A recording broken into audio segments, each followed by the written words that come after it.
House Speaker Nancy Pelosi took a surprise trip to Ukraine this weekend. In a 3-hour meeting in Kyiv late Saturday with Ukrainian President Volodymyr Zelenskyy, Pelosi vowed that the U.S. would stand with them until the fighting stops and thanked President Biden for his leadership during this time. President, our congressional delegation is honored to meet with you, to thank you for your leadership and courage, to commend the Ukrainian people for their outstanding defense of democracy. And we are here to say to you that we are with you till this fight is over. Thank you for your leadership. Thank you very much. First of all, thank you, Mr. President. Thanks all of Americans.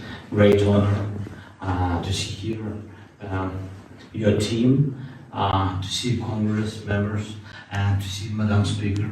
And thank you very much for this support. It's very important, and I think you have to know that we'll win, and we'll win together. Thank you.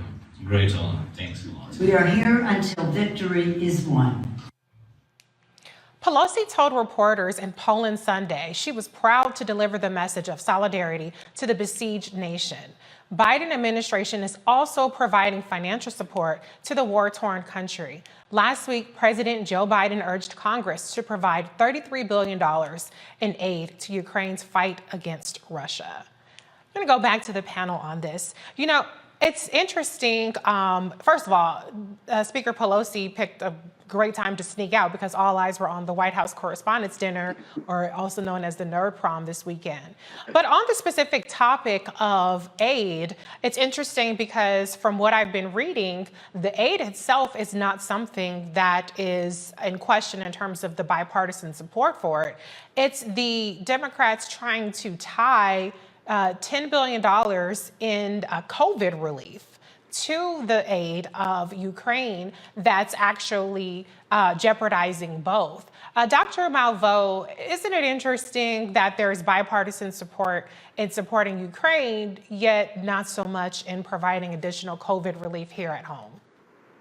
Well, it's not surprising at all. I mean, the Republicans have been adamant about not wanting to support anything at home. They cut the child tax credit, which took millions of children out of poverty. They've been they believe that we're about to have a recession because of too much government spending. We may have a recession, but it won't be because of too much government spending. It will be because of the way that we've targeted the spending. They don't want to forgive student loans, and they're going to give President Biden a hard time on that. So I'm not surprised at anything, but I'm very gratified that Speaker Pelosi is there. I think it's really important. I do think that Democrats, if they want to move the Ukraine agenda along, might try uncoupling the two. But I think that Democrats risk scrambling. We have a narrow margin in the Senate. Well, we don't have a margin. We have no margin in the Senate. We've got to go 50-50 and bring Vice President in to break any ties. We have a narrow margin in the House. And so Democrats are trying to use whatever they can. The issue of Ukraine is so extraordinarily pressing when you watch that stuff. I mean, I don't know if you want to cry or scream or, I want to have a paper bag party with Putin, just sort of, the brothers know what I'm talking about. You might be a little too young, but good old paper bag party. We know. With Putin and just, he's ridiculous. But the bottom line is, having said that, the Democrats are trying to use whatever leverage they have. I don't blame them. I wish they'd step back a little bit, but I think that Democrats have so little leverage that they're hoping that the urgency in Ukraine may move a few Republicans to also look at some of the COVID relief that we need here. But I'm curious, Dr. Malveaux, so does that mean that you would support decoupling them even if that put the COVID relief at risk? If things got worse in Ukraine, yes, I would. Okay. I think the Ukraine situation, thousands and thousands of people are dying. People are dying here, too. Right. Don't get me wrong. There are lots of issues here as well. But I do think that this is an international crisis. If Putin is allowed to prevail, it's an assault on all democracy. It is an assault on Western Europe. This greedy man, if he can get Ukraine, he's going to go after Finland. He's going to start moving west. And when he gets far enough west, we will be in a war anyway because we're part of NATO. And so if he gets the right Poland, I mean, these are countries that we pledged to defend. And so if we pledge to defend those countries, we need to do some of that sooner rather than later. COVID is not trivial. What people have to do with all of this is deal with their legislators. Republicans die from COVID too. And I think that some people forget that. No, you're absolutely right. I think, though, the challenge is that, to the points that you're making, Dr. Malveaux, is that a lot of people don't understand the stakes for us here in America. And so I hear a lot of criticism about, well, they're doing all this over there in Ukraine. What about us over here? Dr. Debinga, can you just kind of, for those folks who have that critique, and I can understand where that critique is coming from with the inflation that's rising, with food prices and the gas prices rising. However, as Dr. Malveaux pointed out, the stakes are as high now as they're going to be. Or I should say, this is the best case scenario, is that things can be contained in Ukraine and the U.S. doesn't have to get involved because of Article 5 and NATO countries we have to defend. So for the viewers, can you just explain why it's important that the U.S. continue to provide aid to Ukraine? Well, I think that's such a great question. We have to understand, for those of us who are out here, that it's not either or, it's both and. We can make demands on the United States to do what it needs to do for all of our citizens, all of our people who are here, while at the same time working to stop this world crisis. For all of those people who say things like, well, I'm black here, I don't care about what's going on in Ukraine.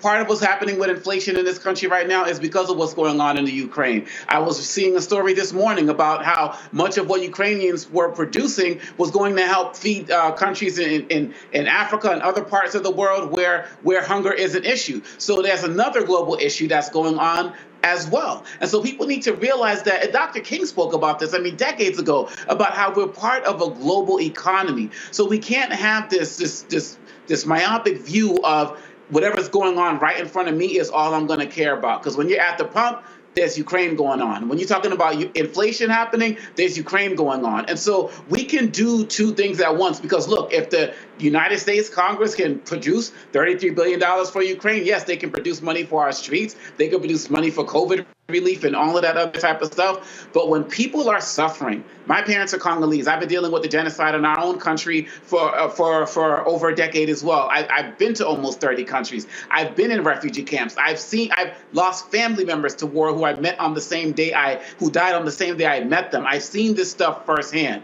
And the first thing I say when I'm in this refugee camp in this country, when I'm in this orphanage in Rwanda, working with people who lost their family from war, first thing I'm saying is, does the world know, and can the world help? And we can't be so short-sighted that we can only focus on what's in front of us and forget everything that's going on around us. So all my brothers and sisters out there, I get it. All of us here want our issues to be dealt with in this country, but we cannot lose our humanity to such an extent that we can't give a damn about another country, especially when what's going on in that country is also affecting the world. But I don't care if it was a country that had no influence on the world in terms of food, resources, oil. When people are suffering, they need help. Period, bottom line. Period. I agree with you, and I love that. Do people know, and what can we do to help? Reverend Carr, can you just talk about the humanity part? Because a lot of people don't understand just the carnage that's happening right now to civilians in Ukraine. Right now, there are folks that are trapped in Mariupol in a steel plant. Russia has kind of given these false assurances multiple times about humanitarian corridors, which they've gone on to attack. There's a lot at stake just on a human purpose, in addition to the millions of people that have now fled from Ukraine. So can you just talk about that aspect a little bit? Oh, sure. Absolutely. There are a couple of points here, and I'd be remiss if I wasn't honest with you. Part of me wants to light in and let loose a Thursday night Reese Colbert style monologue, including the brilliant intellect and the colorful language that you would use, my sister, on Thursday nights. Please do. To represent. Please do. To represent the number of people. There's a number of people out there. I saw a post earlier today when I experienced social media first. Thanks to you all at Roland Martin, I guess I've become famous enough for somebody to try to imitate me on Instagram. So it's interesting. I was going through posts. I said, this is not me. So I'm not asking anybody for money. So Roland Martin Unfiltered, man, come on. There's always somebody out there trying to take advantage of somebody having some exposure. I said, wow, but I happened to be there trying to report this account and scroll through a dual picture. And it was a post of the war in Ukraine. And it said, meanwhile at home, and it was showing some footage of a bridge under Philadelphia where there were homeless people and people laying out naked and hungry and desperate. And there was a question of priorities. So there's two parts of this. I've seen that. And as Dr. Debinga said, there is and it's also with. They go hand in hand. Many of us wonder what would happen if instead of Vladimir Putin, we were talking about an African dictator trying to spread beyond his boundaries. And we know that there would be special forces, there would be SEAL teams dispatched, and this war would have ended before it became a war with one assassin's bullet. We know that coupling that understanding with something that August Wilson, the playwright, said. He said the fastest way to universality is cultural specificity. That means that on shows like this, we reach the universal human spirit by just being our Black selves, by being our African selves, by telling our story. And when we tell our story, we fill out our humanity. We are seeing this happen in a global space with what's happening in Ukraine. We are seeing Nancy Pelosi from America. We are seeing other European nations rally around Ukraine and get themselves involved, not just because of NATO, but let's be honest, because of the cultural specificity of whiteness and the control that we have to promote white causes or causes that white people are dealing with, because all of humanity deals with war above and beyond. That said, that's why we hear more about what's happening in Ukraine. But let's bring it down to a really tangible level. We talk about uranium. When we talk about corn, I think the country is the fourth largest producer of corn that is being sent around the world. At the end, it does come down to the interests of America. And that's why Nancy Pelosi is over there. It's the self-interest of America, the inflation that you're feeling in the stores and the retail places, the supply chain interruptions, the gas prices that we're seeing. It's all connected. So yes, this is why President Zelenskyy has become pretty much a folk hero, not just with white folk and Europeans, but among many Black people as well, because we identify from the culturally specific place of having to fight a war against a giant. It's the David and Goliath story. It's the little guy versus the big guy. It's the Alger V. Boswell self-made. I made myself emerge into this world and be successful. We tend to root for the underdogs. And I send a commendation out to President Zelenskyy, to the people of Ukraine, for saying, we're not going.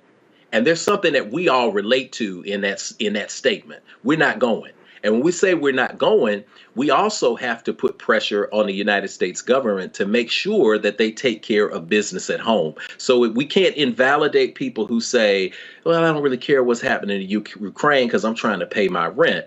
We can't invalidate that, but we can bring it to a middle space of understanding that as a globe, as a planet, we are all connected to each other. So we can push this. We can push this aid that is going there, this $33 billion. And at the same time, we can say we still have CARES Act money. We still have COVID funds that have not been spent. We still need to build back better. And all of this better be first priority when you land back on American soil.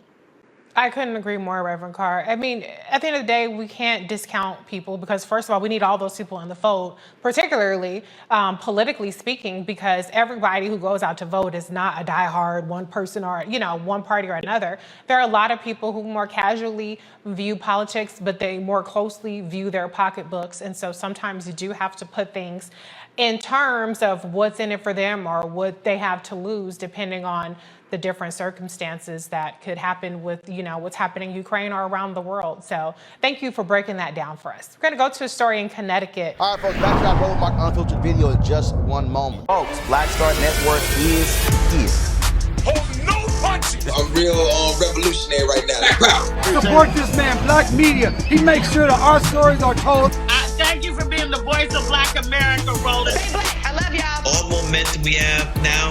We have to keep this going. The video looks phenomenal. See, there's a difference between Black Star Network and Black-owned media and something like CNN. You can't be Black-owned media and be scared. It's time to be smart. Bring your eyeballs home. You dig?